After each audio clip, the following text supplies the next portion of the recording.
Now, here's a problem that affects a lot of writers, a lot of artists, a lot of creatives in general, and I bet it's affected you as well because it's certainly affected me. It's something that I call the pause. It's what happens when you take a break after a phase in a project ends. So, for example, it could be a chapter in a comic being completed, or a book in a series being completed, or an illustration in a collection being completed. All right. When you finish it, you say, let's take a 1 or 2 week break, maybe a month break, and then we'll restart it. But as we know from physics and the way that the world works, it's harder to start something than it is to maintain something that's already moving. So once you take that break and you lose that movement, you have to restart up again. Well, it causes a lull, and that can cause the project to sort of enter a sort of limbo. So I had a similar issue, especially with my comic series Arc Song.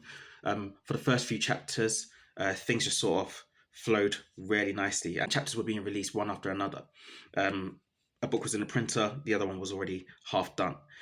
Now there was a lull because I started taking breaks in between each one, and then the pandemic hit, and I took a really long break. But then now that the newest chapters are out, I'm back into that rhythm again because as soon as one ends, I'm already on the concepting stage of the next one. I'm already working on designs, already roughing out and thumbnailing how the pages are going to look. So the key thing that we need to bear in mind as creatives is simple.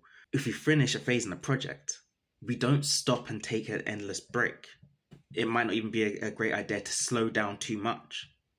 Instead, what we should do is just simply divert our attention to another part of the project. We can take notes, research, sketch out designs, edit scripts, things like that, which allow us to take a sort of mental break, but still keep us on course with the project, still keep the ball rolling, still stop us from having to start all over again, because that's the hardest part.